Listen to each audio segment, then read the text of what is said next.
Welcome to our March Procurement Talk. This is a series that we host every single month. And our theme this year is called Upping the Ante, how procurement can maximize value and how procurement leaders can be strategic and get a seat at the table. Our theme for last year happened to just work out really well. Our theme was train wrecks, nightmares, and meltdowns, tales of lessons learned. So we had procurement leaders from all over the globe come on our show and tell about some of the crazy stories and train wrecks that they experienced. Given all of the change that has happened with the procurement industry, we thought that maximizing procurement's value and getting a seat at the table was really fitting and appropriate for our theme for 2020. So I want to give a big thank you to our three sponsors, which make this series possible, and they allow us to bring this to you at no cost. So a really, really tremendous value add that we're able to provide all year long. So I want to start off with you, Eric. Thank you so much for being here and for being a sponsor. If you could tell us a little bit about your company and one of the unique or innovative things that you are doing in your space. Great. Yeah, thanks, Sarah. Appreciate it. Thanks to the panelists and everyone joining today. Yeah, we're proud to be a sponsor this year of the 2021 Procurement Talks. So Rapid Ratings is a SaaS-based algorithmic system, and what we're doing that's unique is really giving those procurement teams, supply chain risk professionals, predictive insights on their suppliers, before they trend down and become bankrupt. And so we've been really, really busy the last year, helping our clients mitigate risk due to the impact of COVID-19. And what we're doing is gathering a lot of those hard to get financials from private companies so we can give those predictive insights and really an early warning signal.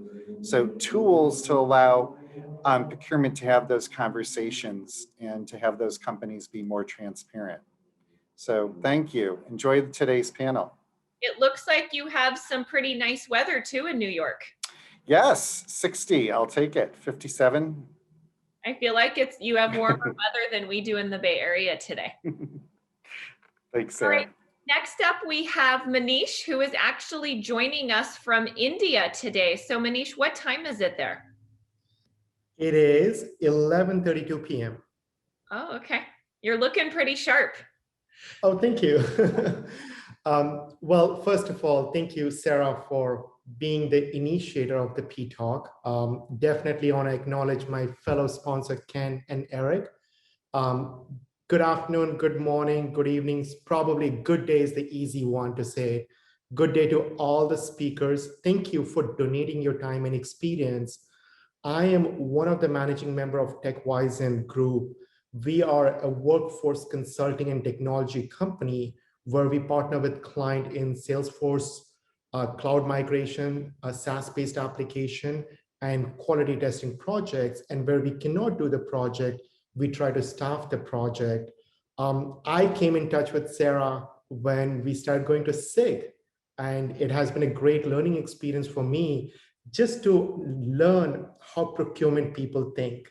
So I sincerely appreciate all the time that you guys are giving to people just to learn your challenge and how they can partner better with all of you.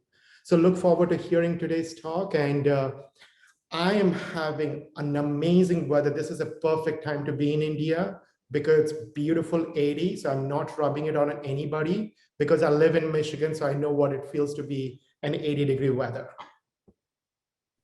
Thank you so much for joining us, Manish, and staying up late for us tonight. My pleasure.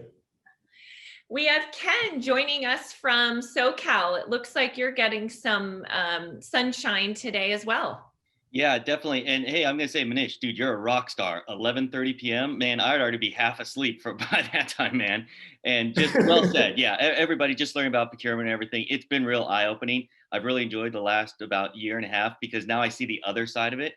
And to the point, I believe somewhere in here, and I don't see them, that my team is on here as well, as I've invited some of the other guys. I said, come to these webinars. I've known Sarah for a long time now, 3-4 years from SIG, just like you, Manish.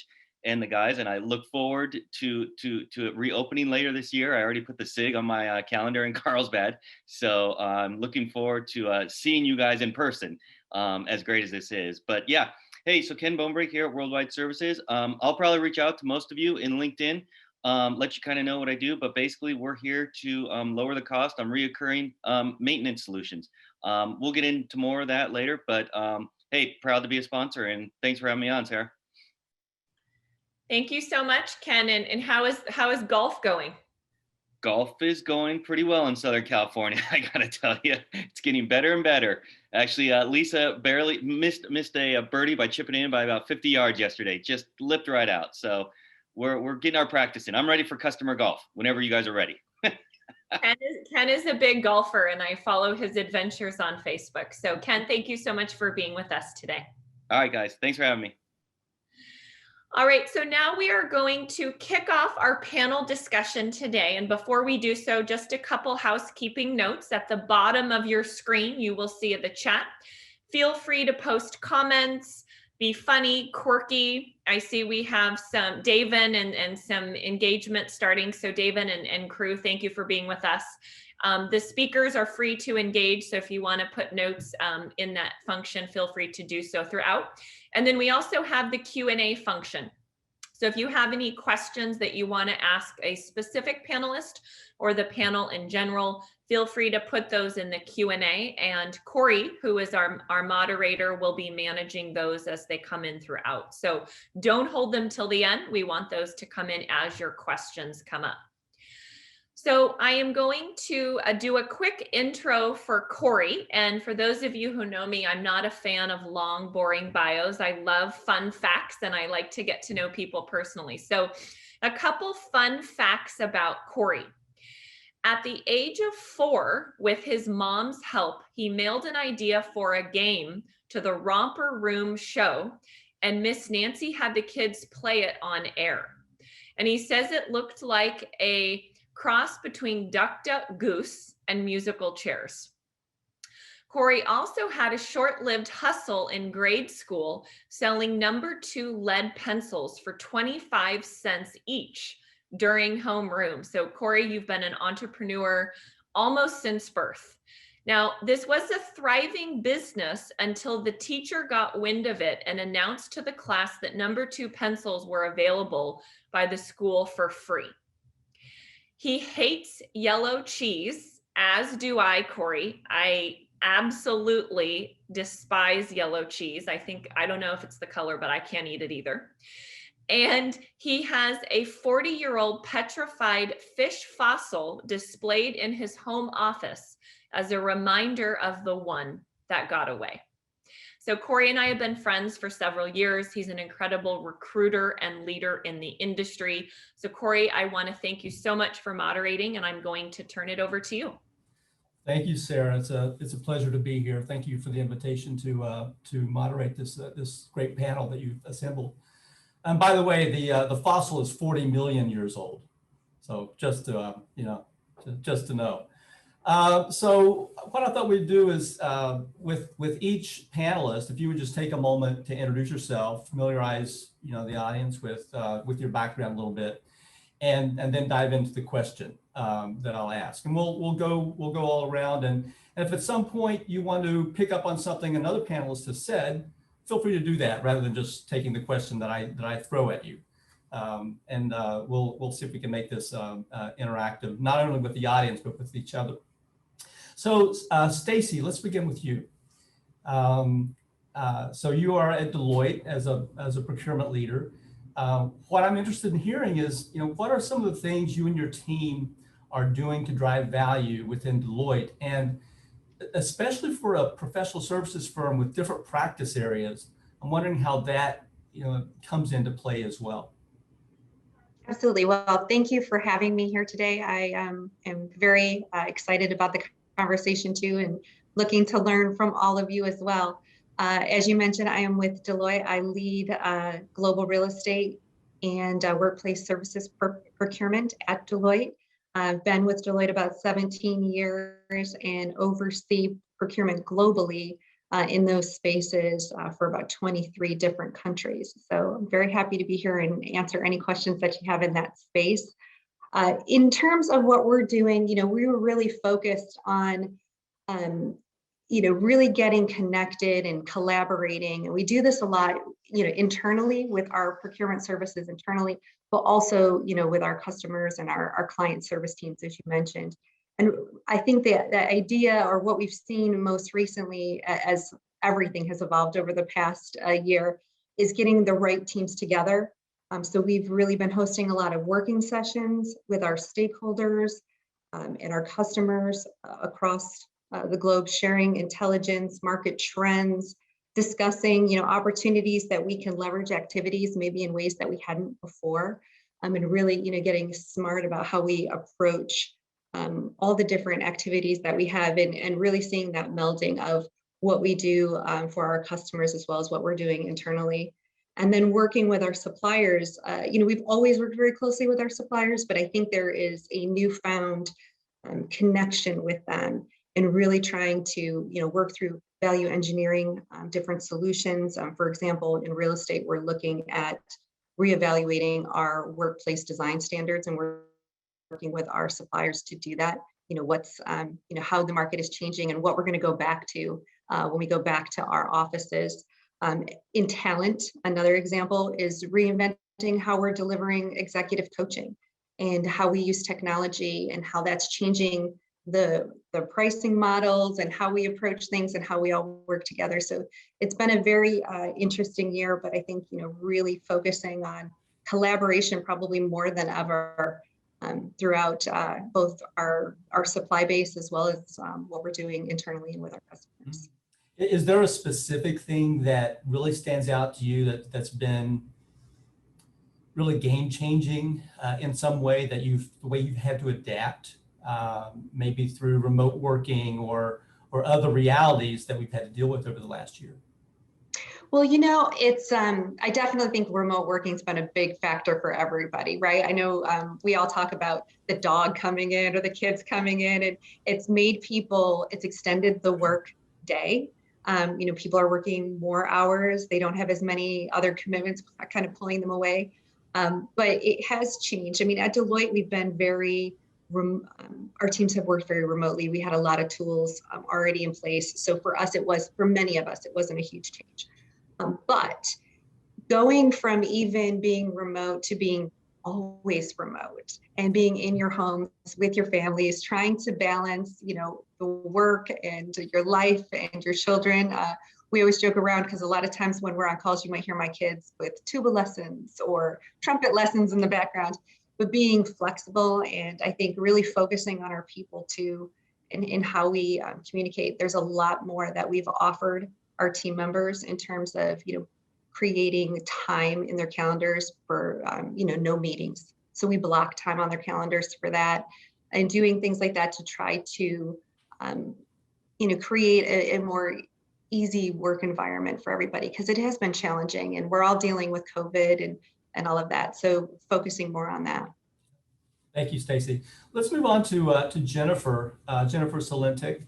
So you are with a company called Compare Co-ops, and you are a procurement ally. So tell us a bit about that, and then what are co-ops and why do we need to compare them? Yeah, so thanks for having me, Corey, and so great to be here with everyone. And my niche, as you mentioned, is a little bit different. I actually live in the state and local government cooperative purchasing space. I'm sure many of you didn't even know that was a space, but it's kind of what we'll talk about today, because so many times, it's just so difficult for government entities to have to be able to, find contracts that are available to them. And on the other hand, for supplier partners and vendors to be able to work with public agencies. But what are co-ops? So really, cooperatives are cooperative contracts are really places where people are banding together for economies of scale when it comes to government purchasing. So many of you may have heard the terms 3 bids and a buy. That is a great analogy because in US state and local procurement laws, it's actually a requirement for them to, them being buyers, to do their due diligence, find 3 quotes for almost every single thing they buy for your community. As you can imagine, that's a huge task, but it's so important when they're working with our tax dollars. And so it's not always really that easy to do. And that's why procurement in state and local government is so very important. And as you can imagine, large agencies often get, great pricing. Smaller agencies, when they do their own bids and solicitations, are often getting worse pricing because of that concept of economies of scale. And that's really where this concept of cooperative purchasing really has come into place. And over the years, what has happened is that public entities themselves have created cooperative purchasing organizations and done bids on behalf of their peers in the communities. There's 2 different concepts I want to share, though, that are often misleading. Cooperative purchasing, the term itself, and in most US states, legally means that one entity has teamed up with other public entities to do solicitations. And at the beginning, they take that volume of both entities and they combine them together so that they can actually create those wonderful economies of scale and reduce pricing, find amazing benefits. Well, over the years, that's also morphed into private organizations getting into the game to be able to help public agencies buy better. What happens with those groups is that they often either work with a public entity to put out a national, regional, or local solicitation on behalf of all of their members nationwide.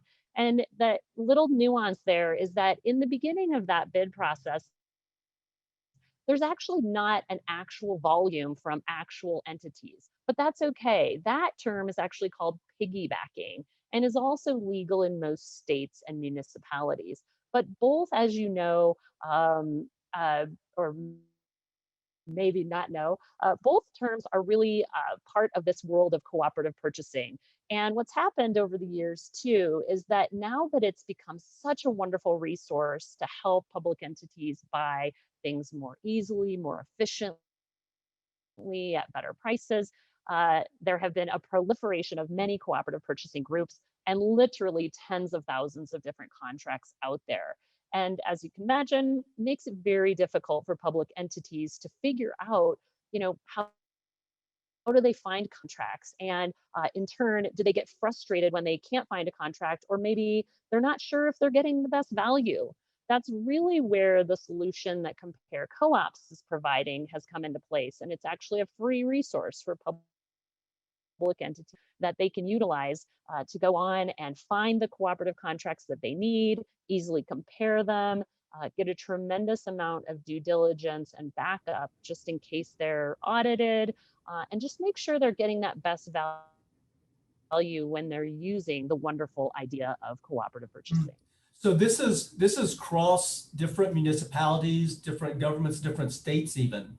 Yes, it's across the entire country. School districts, private schools, universities, they can all combine their purchasing power together and use cooperative purchasing to save them a tremendous amount of time and money. And as you can imagine, with the crisis that's happening in the United States, and even before that, governments don't have the most amount of money to be able to spend. And often procurement is the agency that either gets cut or not so much thought about, which is really a shame because they really are doing all the work to provide everything you need within your state, your municipalities, and your school districts. So they're really mission critical when it comes to the infrastructure of this country. Very interesting. Well, thank you for sharing that with us, and we'll come back to and follow up on that in a little bit. Aaron Michaels is with Equinix, and he is head of indirect procurement. You can tell us a little bit about what all that entails in your world, and the question that I'd like for you to consider for us is, how has COVID-19 impacted your business and the procurement space as you're seeing it? And I imagine that remote working probably has something to do with that as well, but I'll kick that over to you. Yeah, thank you, Corey. So nice to meet everybody. So just so everybody knows, Equinix is the largest provider of carrier neutral data center and co-location space in the world. So we have over 200 data centers globally, including about 75 or 80 here in the United States. I was brought on about 2 years ago to lead sort of the corporate functions. So not the procurement for the data center, but anything from contingent labor, travel, marketing, facilities, et cetera. And as you can imagine, we've been fortunate to be a beneficiary of the Zoom kind of boom of everybody working at home. But that has its unique challenges. For example, we have a lot of individuals who work at the data center who have to be on site to be able to maintain the operations. So a lot of COVID-related PPE, which I never had considered purchasing before, was really an urgent need of our company. We also have a lot of situations, even though our company has been doing well, a lot of our vendors aren't. For example, in the travel space, as you can imagine, a lot of furloughs and everything. That has created a lot of challenges in getting a lot of our contracts and a lot of our operations in place.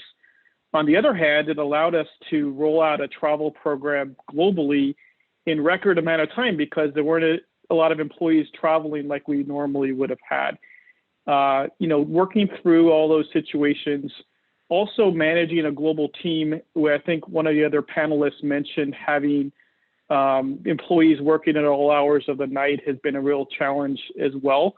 So really trying to make sure we maintain the work-life balance, even though we're getting conflicting demands that coming across our organization on a regular basis. That's very interesting. So I imagine that this has had a very positive impact on your business as well, with all the remote working and the demand on hosting and so forth.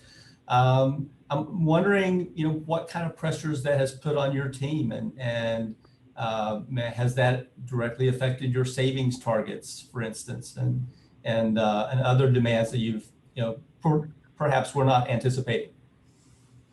Yeah, no, absolutely. I think, sometimes when we have these emergency COVID-related purchases, it's less about the savings than it is about just getting the supply. So in some areas, it has been less of a concern. In other areas, there definitely has been a stronger focus from a budgetary standpoint, because it's not that we're not making money, but they want to prioritize a lot of the funding to be able to support our growth and operational scale. And because of that, that definitely has created a lot of additional, churn to be able to manage to that. On the other hand, the savings targets are not just within my team, but they're borne by our business partners as well. So it gives us a bit more leverage when we're having those conversations that this is a shared goal, which it may not have been in the past. So it does give up procurement more of a seat at the table. Very good. Thank you for sharing that. So our last panelist, then we'll circle back to Stacy, is Ronald Wright, and he is with Car Auction Services as Senior Director of Strategic Sourcing. So it's great to have you, Ronald. I'm looking forward to hearing about what Car Auction is, because I'd never heard of that company. And I know what auctions are, but I had not heard of your company. So I'm wondering, if you can share a bit about that, and what COVID-19 has meant to your business, how you've been able to respond to those challenges, and perhaps any new processes that you've introduced. No, thanks a lot, Corey. And I also want to thank Sarah for the opportunity to be a part of this wonderful panel today. So Car Auction Services, let's talk a little bit about that. We're in the auto remarketing industry. So basically, we're in the B2B space of selling cars from rental companies, repo agencies, banks, other people that are getting cars back off a lease, to dealers, right? And so that's really our whole business. We operate right around 74 locations in North America and another 6 across Europe. And so my team supports all of the contracting, supplier relationships, supplier risk. We buy everything from IT to toilet paper. So we're across the span and space of business. With car auction services, a lot of our business is connected to and related to the retail used marketplace. And so as you can imagine, during COVID, a lot of that went away. And so we had a time in our business where we furloughed close to about 80% of our employees. And really our challenge was to keep the business not only afloat, but to keep it in cash. And so one of the things that came up during that time, Corey, that we were really able to work with was this whole concept of supplier partners. I can say with a lot of our suppliers, we went to them and told them of our situation, told them what was going on in the industry. And because we were all in kind of this new situation, right, this new world, a lot of our suppliers either deferred payments, and I can't tell you how many just said, hey, you're not using our product, and so you don't have a fee, even though we had a contract, right? It had an obligation on that end. So that was really one aspect that we were able to work with very well. We had opened a beautiful corporate center here in beautiful Carmel, Indiana, about 6 months before COVID. And so we had people in, we had these beautiful workspaces that you could come in and collaborate and work with one another. And all of that had to shift come March. And so because we have a lot of businesses that are heavy in call centers, we had to quickly mobilize this whole concept of working from home, right? And getting people equipped to work from home in a very expeditious time pattern. And so those were some of the challenges that came on. Probably the greatest one for us, and so for some of those people that are probably working in the industry, we had relationships with Staples and Grangers and some of the big box firms for PPE.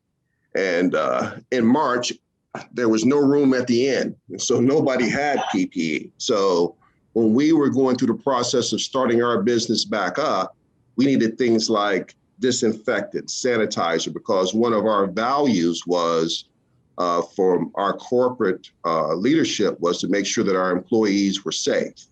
And so not really being able to get those tools from our current supply base.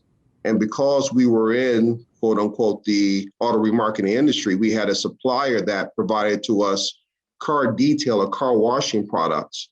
They weren't selling us a lot of those products, so they converted their particular plant to start making PPE, both hand sanitizer and disinfectant for us, right? That we shipped all across North America and some into Europe to make sure that our particular employees had the products that they needed to be safe. That is amazing. That really is. So one question that comes to my mind is that obviously, I mean, you had to turn on a dime when all of this went down a year ago. And you have a way of engaging with your stakeholders, engaging with your suppliers.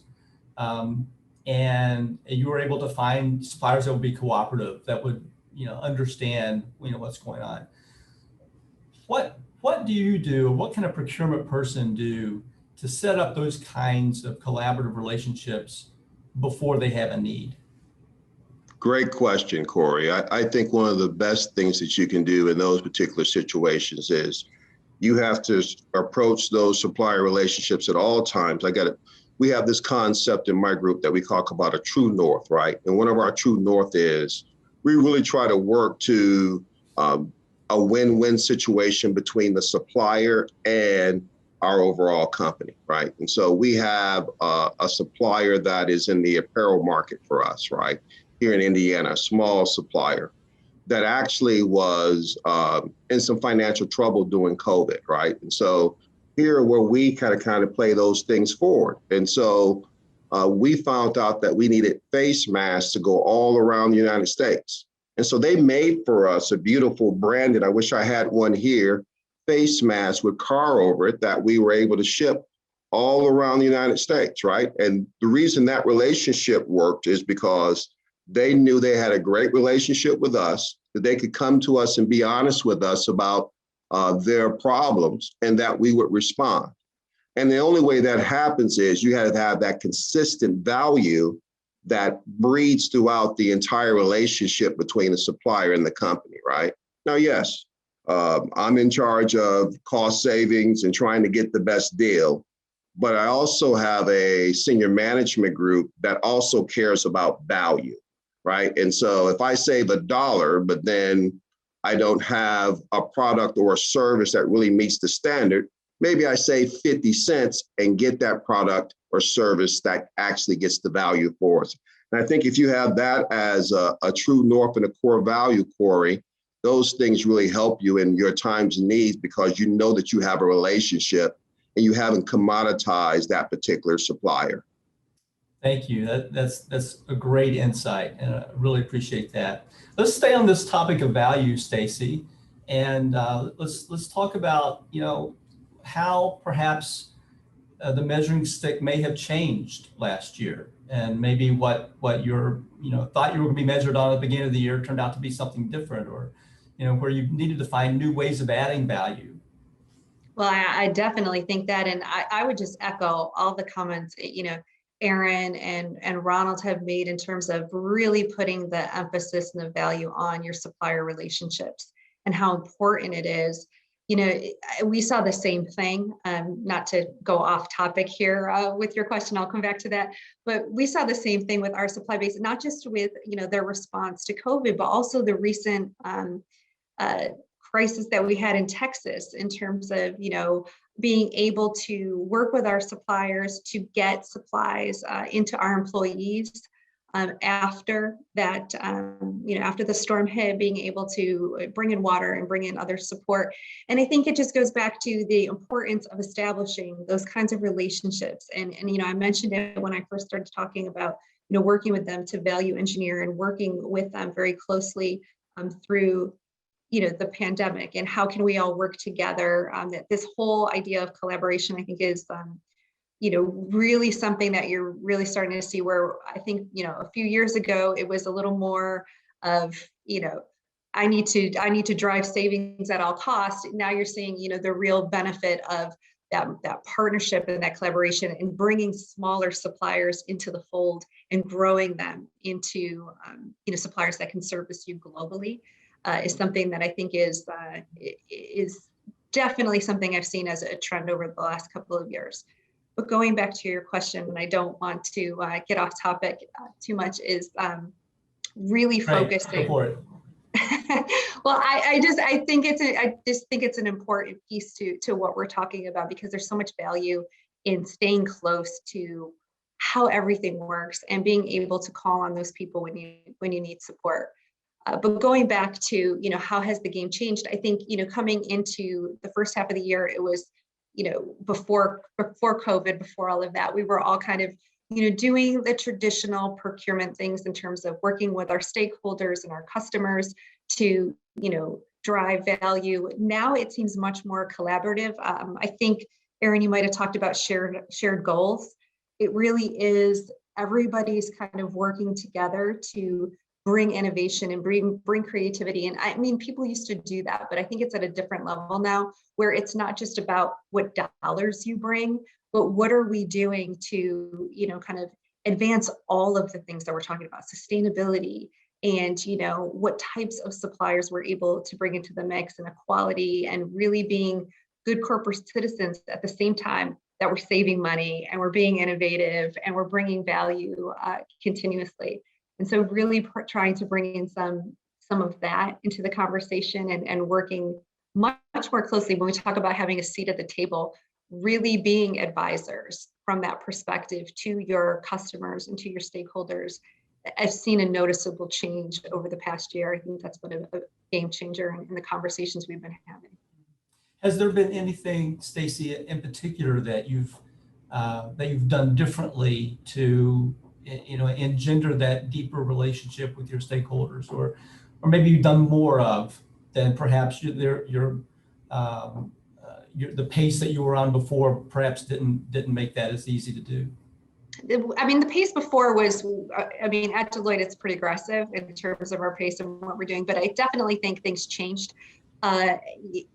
Everyone came together more, where we're a global organization, and there's still a lot of countries and member firms for us that, you know, are very focused on their goals and what they're trying to do in their countries. It's much more, the world is much smaller now, and we're able to really look at things much more holistically than we were before. There's a new aggressiveness to being more collaborative, driving down costs, improving efficiencies, optimizing what we're doing in a way that we haven't before. Thank you for sharing that. Jennifer, I'm wondering if these these co-ops could be an opportunity for more suppliers to get access to government contracts that they perhaps didn't have access to before. Yeah, absolutely. And you know, when everyone was talking about the pandemic, really there were so many challenges that public agencies faced, and the number one thing obviously was getting PPE quickly. And if anybody here has ever tried to respond to an RFP from a government agency, you know that can take weeks, months, sometimes even years. And so the government entities really turn to cooperative contracts to get that PPE quickly. I think it was Aaron that mentioned, you know, it's not always about savings, especially when you're talking about emergency situations. And so I also wanted to point out when Ron talked about win-win, you know, how can you make these situations a win-win? And cooperative purchasing is really a great way to do that, because what it does is it enables the public entity to quickly reach out and have conversations and dialogue with a company that during a formal RFP process is not always legal to do. So when a company has a cooperative purchasing contract, and I'll say it right now, I am a huge advocate. If your company doesn't have a cooperative purchasing contract, get one. Or a great way for local companies to be able to take advantage of the purchasing contracts that already exist is to partner with an organization or a company that already has cooperative contracts. There's a lot of large PPE distributors that have contracts, large facilities companies, really any category think of. And if you are a local business and you're thinking, wow, I don't even know how to get into the cooperative purchasing world, a great way is, you know, are your products distributed through a larger company, or are your services available that maybe a larger company could utilize? A great example that over the years came up is a state actually passed a law where all of the uniforms for all of the staff in any public entity had to be only procured within the United States. And if anybody out there knows anything about uniforms, you'll probably know that there are virtually no uniforms that are actually manufactured and created in the United States. What cooperative purchasing did was allow for local companies who did fit testing, who did sizing, who did embroidery work, enabled them to help that state meet those requirements. And so again, you know, cooperative purchasing is just such a great way for companies to really get into the game when they're struggling to do so. But I will give a warning: just because a company has a cooperative purchasing contract, that does not mean that a public entity has any requirement to buy from that company. So we all still have to go out and do our work and build those relationships. Another tip I'd like to provide to companies is, if you have a cooperative purchasing contract, make sure you're looking at public agencies when their current contracts for what you have expire, because what that will do for you is enable you to get in front of the RFP process. Because another tip, once an RFP request for proposal has gone out to the street, as they call it, or gone into public view, that means that the buyer no longer has the ability to communicate with you. So you really want to get ahead of that game, build those relationships, and share the value of the cooperative contracts Now, that you have. can this And extend, that's my advice. pardon me, Can this extend beyond public purchasers? Can like small mom and pop businesses get involved in these cooperative contracts where they don't have the leverage to even go to a GPO?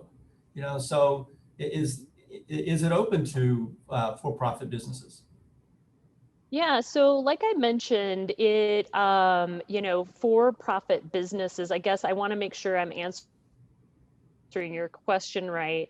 Were you asking if they can participate in the cooperative purchasing process or if they can buy from cooperative purchasing contracts? Can they buy from it? Okay, I'm glad I clarified that. So oftentimes there are group purchasing organizations, the private sector. Probably the biggest ones that most of you are familiar with are the big healthcare group purchasing organizations. Those organizations solely sell to hospital groups, but there are many cooperative purchasing organizations around the country that don't require you only to be a government buyer to do that. So if you are a private company, I think the challenges, and I think some of our other panelists can speak to this a little better than I can, is that idea of collaboration. I know we're talking a lot about collaborating during this crisis we're having, and I hope it happens afterwards.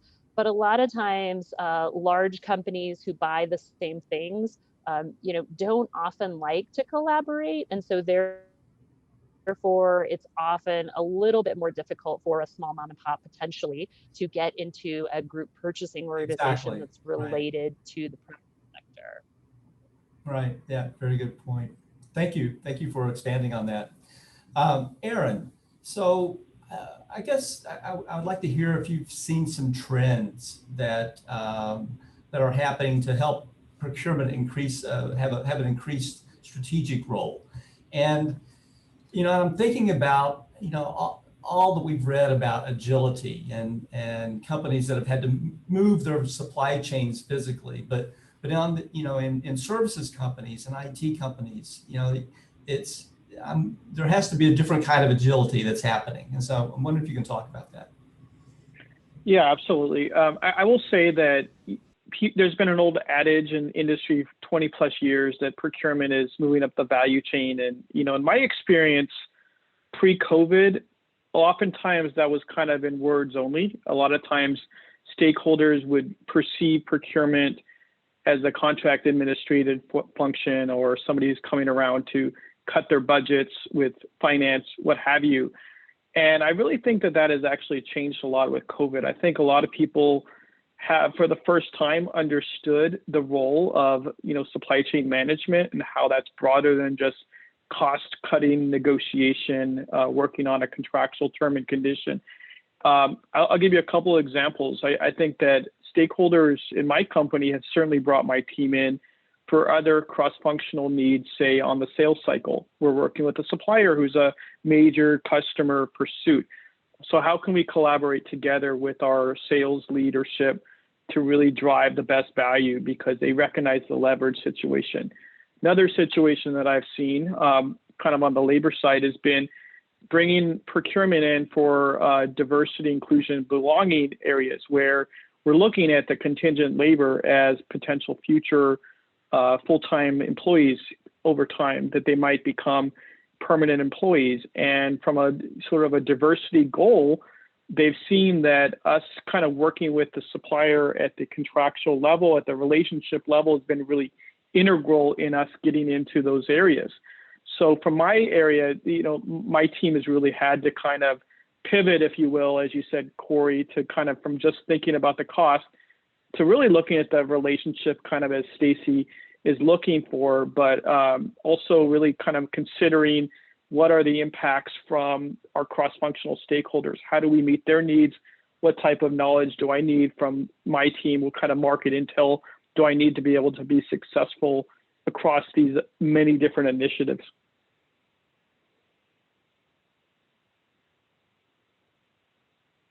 I think you're on mute, Corey. Sorry, major flaw. Has there been anything in particular that you've done differently, you know, to engender that type of, you know, going into new areas like sales, for instance? And what advice do you have for procurement organizations that want to be more collaborative, Maybe they're afraid to try because it's not been done before, but Yeah. but any advice that you would have to help to cultivate those relationships?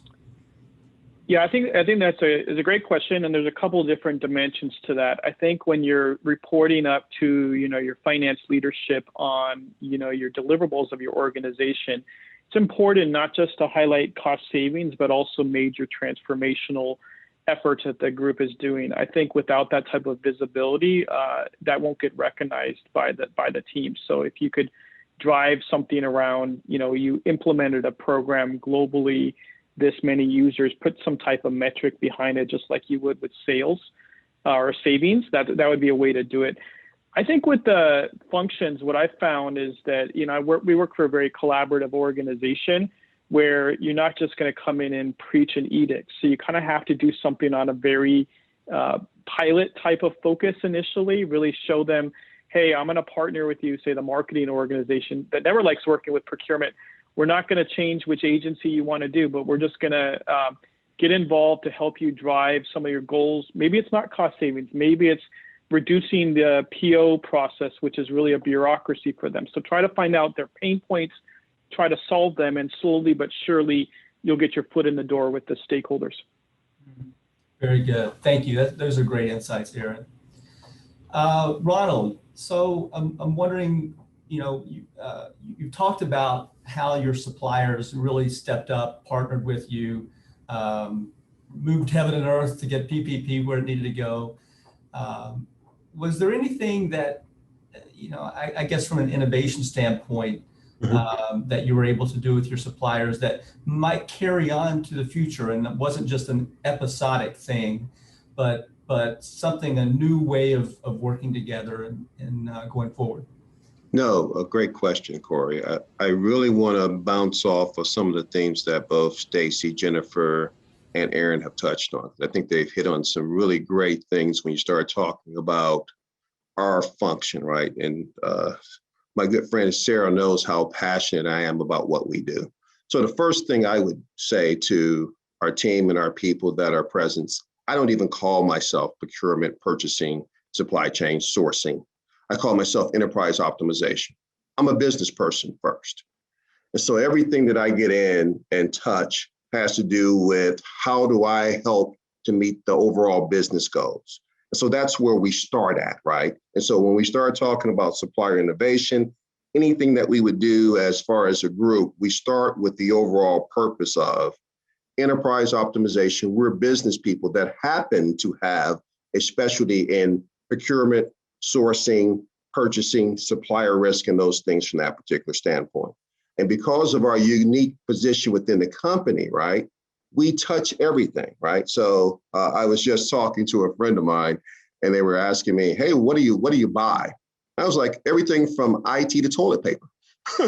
It really is that wide and that expanse, right? So at times I'm dealing with an operations person at a facility. At other times I'm working a contract with the chief people officer, right? And most people within our company don't have that span to see the entire organization. So I think one of the values that supply chain brings, or sourcing brings, or enterprise optimization brings overall is that interconnected that we get to see the entire organization, unlike most people do. I do want to talk about one supplier innovation before COVID. Remember, we're at an auction house. And so I love Aaron's example of getting in with sales and marketing, right? Because the sales and marketing people have love, but not always very close.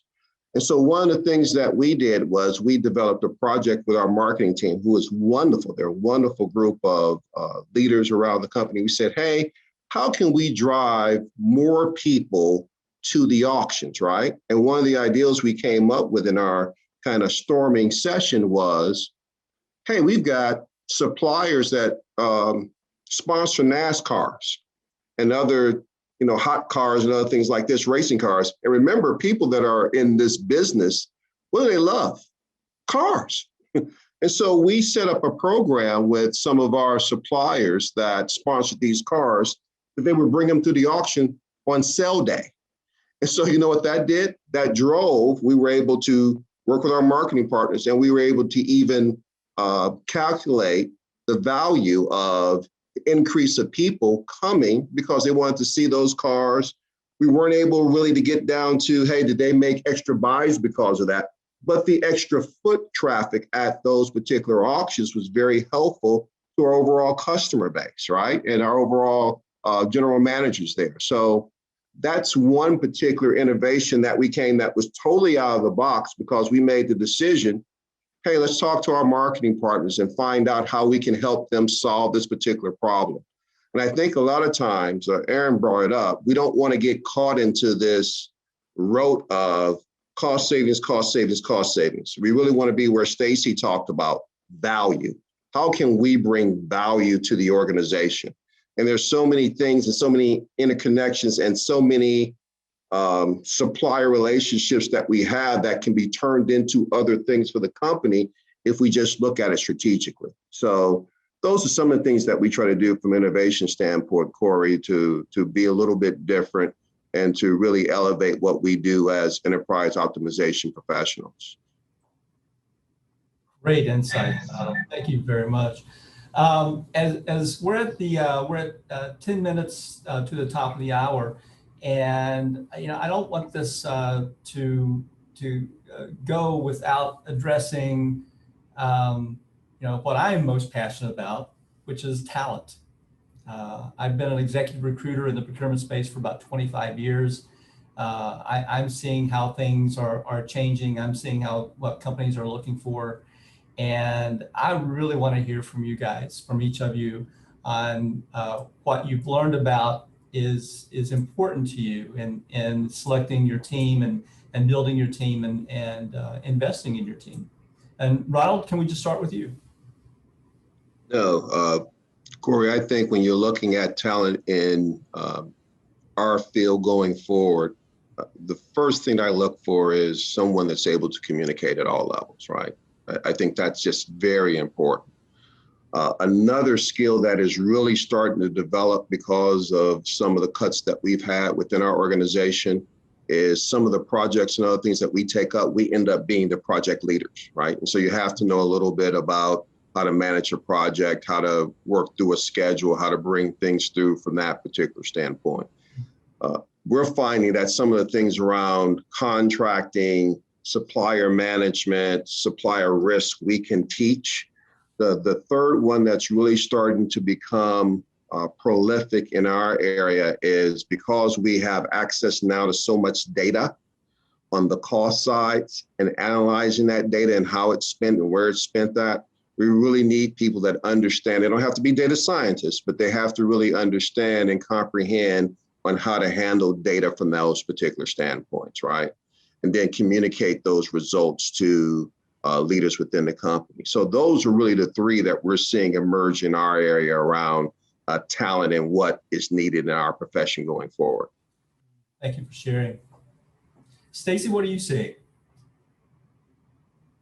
I would echo so much of what Ron just said. I mean, we are really looking for people who can, connect the dots and connect people. Ronald, you mentioned earlier about, really being the conduit throughout your organization for a multitude of projects and, how we're adding value in different places and being able to lead almost cross-functional teams around that goal. And so having people who can really step in and do that kind of work is important. I couldn't agree more in terms of, I can teach people how to do procurement, right? We can teach people how to do those things or to learn a new category that may not be familiar to them. But having those skills in terms of being able to communicate well with other people, to connect the dots, to be able to see how it all comes together and where you can uniquely bring procurement and our voice into that and be strategic about how we do that. That I think is a critical skill that really sets people apart. And when you're interviewing, you really can pick up on that very quickly in terms of that capability, if people have that or not. So it's a huge asset. So how has your team adapted over the past year in terms of how they're engaging? Our team is definitely, we're very strategic in our approach in terms of our team members have a lot of runway, I guess is how I would say it. In terms of being able to really get in, it's very autonomous, especially now that people are working remotely. So we need people who are self-starters and who can, learn something quickly and be able to run with that and then work collaboratively within the team to make sure that we're all being consistent in our approach and how we're handling it. I think we've definitely put more emphasis on developing our team members and being there for them through this whole process. Can you show what that's looked like? In terms of being from in terms of developing? In terms of developing, I mean, we have a pretty robust, corporate kind of training program, but even within our own procurement team, we're doing a lot of, developing videos that people can watch on demand that are specific to what they need to do in that moment, right? So it's easy to access it. If you can't always get a hold of your team member or your supervisor, you can kind of use some of those materials to get you going and to have that. We have put a lot of templates instead of reinventing the wheel every time with the materials that we develop, using that, leveraging that, and leveraging the people who have those skills. So as Ronald mentioned, data analytics, being able to, take things that we've developed and leverage them on a repeated basis, being able to do that and giving our team members tools, as well as, training around, how to kind of pull all these things together and how to communicate better. We're trying to bring coaching to all levels of the organization. I think sometimes organizations focus on executive coaching only, and they target a particular group of people, where we're now really focused on trying to bring coaching and mentoring throughout the organization. We recently rolled out a new mentoring and sponsorship program for all levels. The same is true for coaching, bringing coaching to everyone so that you're developing people throughout the process and not just waiting, till they're further into their career, but starting much earlier in the process so that you're building those skills in people very early on in their careers. Yeah, and I like what you said earlier about creating space in the calendars to helping to minimize burnout, right? It's very easy for people to just keep working and you lose the creativity when you do that. When you start working, all these hours and you're putting in all this time, you start to lose focus in terms of being able to come up with those creative solutions. And that's really what, at least in our organization, that's what our stakeholders are looking for. They want you to bring something fresh to the table or a different view that they might not have seen or thought about. So in order to be fresh and to bring those new ideas, you have to kind of create that balance. So we're doing a lot, like I said, blocking calendar time, focusing on well-being. Once a week, we do a lot of, personal well-being initiatives, lunch and learns, and things that kind of just give people time and margins in their calendars to, do some of that kind of personal work, as well as, some of their development work that they're working on. Good stuff. Good stuff. Thank you, Stacy. Jennifer, what are you seeing in the public world in terms of what talent is dealing with, and I'm sure the remote working situation has just been really especially harsh in your corner of the world. Yeah, great question, Corey. I'm glad you didn't ask me specifically about Compare Co-ops, as I am employee uno, but we are starting to recruit for some new positions, so we're very excited and might need your help with that. There you go. But in the public sector, I'm so glad you asked, because this is such an important topic, because one of the things one deals with public sector knows is that oftentimes the folks in procurement have been in that role for 20, 30, 40 years, and it's often very difficult to get them to consider changing or shifting or thinking about new things. And really right now, it's just unbelievable the amount of change that's happening in the public world, and forced change. Things like, accepting bid proposals online, not having to have paper. These are all things that we hear a lot of talking about, but haven't actually been happening. And now they've been forced to happen. And working from home, I was talking to some agencies where they didn't even have the capability to have people work from home. So, sometimes it took 2 to 3 weeks for people to get their laptops. But really, from the recruiting standpoint, a lot of the folks are retiring right now. And so this is such a tremendous opportunity for the young groups of people and people that want to do career shifts to move into public sector. And it's such a rewarding place to be because this is our tax dollars, right?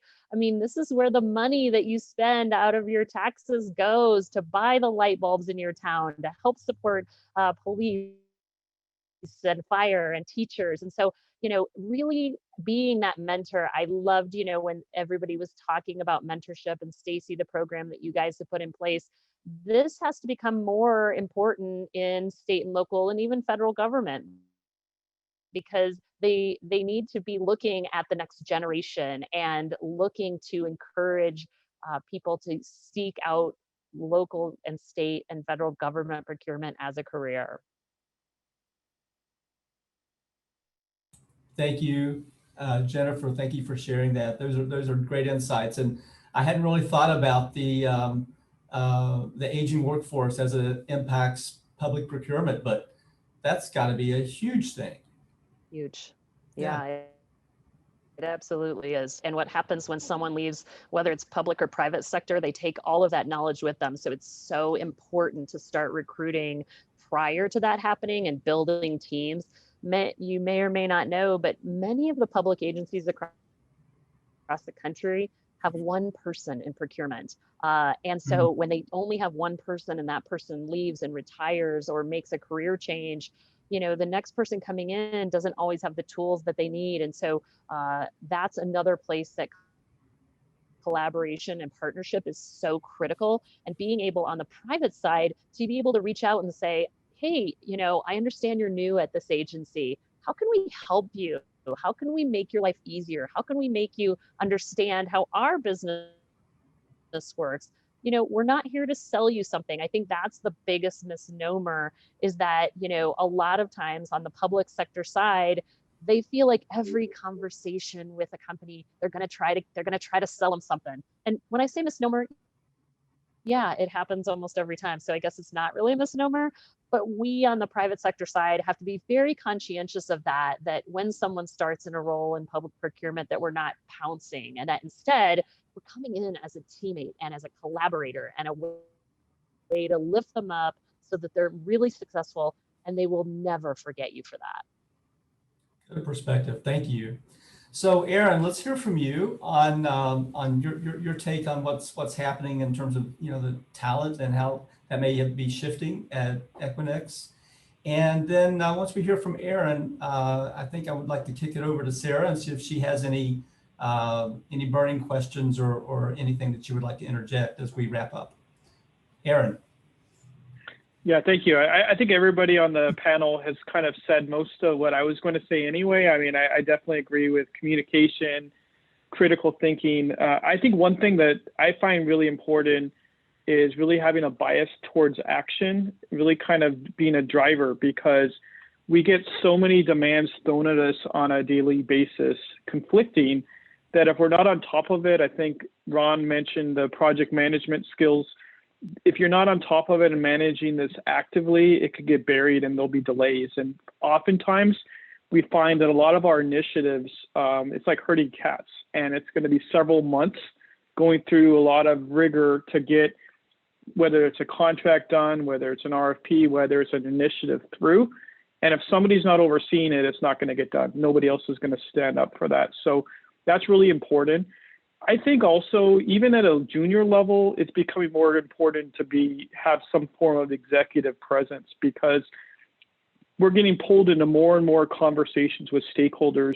It's not just the leadership team that's going to be on those calls, and really being able to kind of drive influence without sounding forceful. So really trying to finesse the conversation with the business, really communicating in a way that's succinct and able to get a point across without sounding like a novel.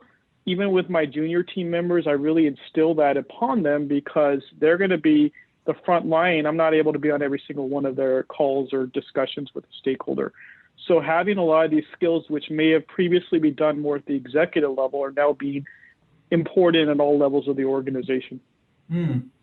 That's a great insight. What advice and how do you coach up your younger team members to maybe do that? Maybe where they've had some insecurities, or maybe it's like, as Stacy mentioned, it's a newer category. Yeah. I think in terms of communication, and I'll tell you just what I've done in my past has been, things like Toastmasters, just getting yourself out there and really forcing yourself to have those type of conversations. I think there's no real magic bullet. You really have to go through a practice makes perfect type of process. I think in terms of category knowledge, what my advice is you don't necessarily have to be the expert in all the technical details of the category. That's the business, what they're for. They're bringing you in because you have supply chain expertise. It doesn't hurt to know a bit about the players so you could speak their language. I'm not going to pretend I'm a marketing person that knows the latest, greatest ad campaign. That's not my team's role. My team's role is to really guide them through the process and find the value that works for them. Thank you, and thank you all panelists for your great insights and sharing. It's been a joy. Thanks. All right, thank you so much to Stacy, Jennifer, Ron, and Aaron for joining us for our March PTalk today. A big shout out to you, Corey. Thank you for being a friend, someone I really enjoy collaborating with, and thank you for hosting our panel today. We've had a really lively discussion in the chat, so if any of the speakers want to go in and look at the comments, lots of thank yous and insights shared as well. So thank you for all of those who were able to join us today. So we will be sharing this recording on social media, on YouTube. We will be sending an email to everyone that did register for the event in the next week or so. All of the speakers, you will have a copy of this as well, so feel free to share it with your colleagues and networks also. If you liked what you heard today and would like to participate in a future procurement talk, you can register on our website at rsnetwork.com. Our next event is April 13th at 1 Eastern. We host our procurement talks the second Tuesday of every month, 1 to 2:30 Eastern time. So with that, I want to thank everyone who was able to participate today. Love this knowledge sharing and being able to collaborate and bring our procurement community together. So good morning, good evening, and good afternoon to everyone.